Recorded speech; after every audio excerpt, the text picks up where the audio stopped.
Okay, as promised, I said I'd do a video on James Arminius, the other partner in crime, quote unquote. Both these were Protestant heavyweights post-Reformation, and James Arminius was born in the Netherlands in 1560. Much to the horror of Calvinists, he mirrors John Calvin in many ways. For example, both died very young. James was only 49, Calvin was 54. James's father died when he was an infant, whereas Calvin lost his mother when he was only 3. Both were scholars, and both would end up attacking Rome for her many heretical and man-made doctrines. I suggest both had more in common than some Calvinists are aware. Both were dogged by very poor health, for on one occasion Calvin was housebound for 5 months due to a severe illness, and, like Calvin, he suffered numerous physical and theological attacks from his opponents.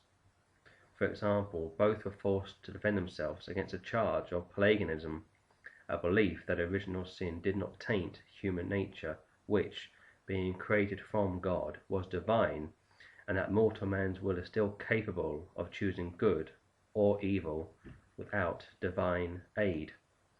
Both would be buried in very modest ways, and James Arminius would die at home with his family around him. He would decline the offer to be a doctor of theology at the University of Basel.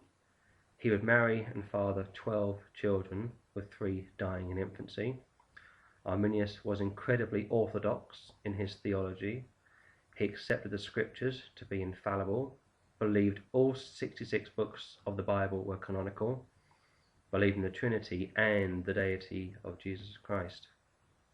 Calvinist Joseph Wilson wrote the following, quote, "The language of Augustine, Martin Luther, or John Calvin is scarcely stronger than that of Arminius," close quote, from Atonement, page 1.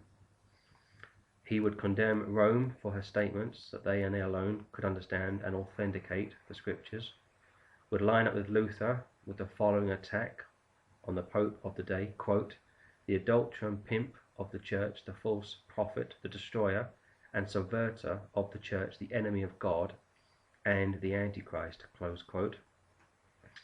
And, like Luther, would happily dub Leo XIII "your hellishness," whereas Arminius would go one better and say, quote, "I openly declare that I do not own the Roman pontiff to be a member of Christ's body, but I count him an enemy, a traitor, a sacrilegious and blasphemous man, a tyrant, and a violent usurper of most unjust domination over the church, the man of sin, the son of perdition, that most notorious outlaw," close quote.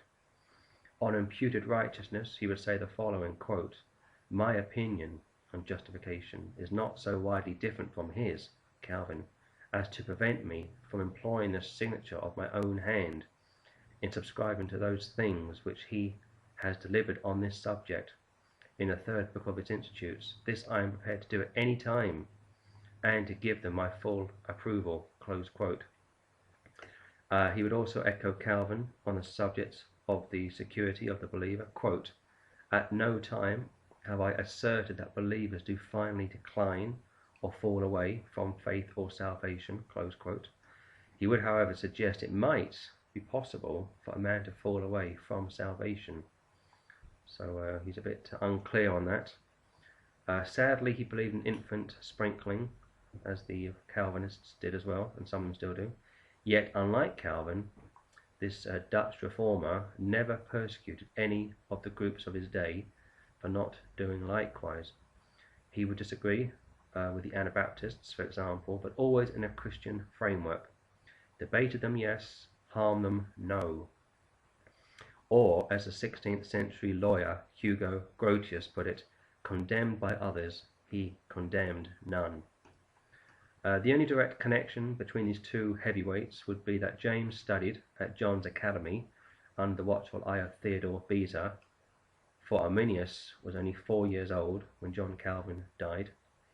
Arminius, however, was not only tolerant to Calvin and others, but would endorse the writings of John Calvin when he said, quote, "I exhort them to read the commentaries of Calvin, on whom I bestow higher praise than of Arminius, a Dutch theologian, 1551 to 1608, and I hope I pronounced his name right, ever did, as he confessed to me himself. If I tell them that his commentaries," referring to Calvin's, "ought to be held in greater esteem than all that is delivered to us in the writings of the ancient Christian fathers, so that in a certain eminent spirit of prophecy I give the preeminence to him beyond most others, indeed beyond them all."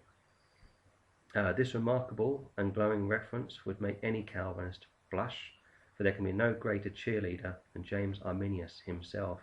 Yet who can believe such a thing if one listens to the average Calvinist's rhetoric?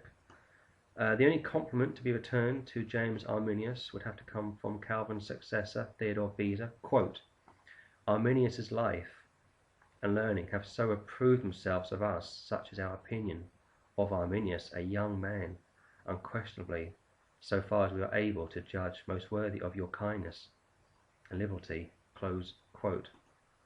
It appears through reading the different accounts of Arminius and Calvin's various views that the main issue that caused the split in both camps was and is sin, free will, and predestination, something which continues to divide the church to the present day.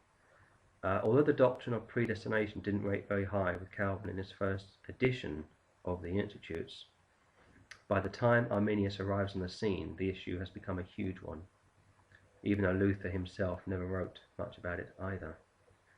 It's my opinion that many dishonest Calvinists over the centuries have set out to attack the reputation of James Arminius for no good biblical reason whatsoever. And even Louis Berkhoff acknowledges this when he says, quote, "It is a well-known fact that Arminius himself did not depart as far from the scripture truth and from the teachings of the reformers as did his followers." Close quote.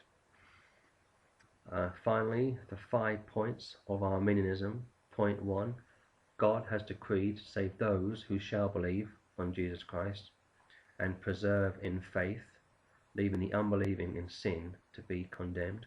Point 2, Jesus Christ died for all men, providing redemption if a man believe on him.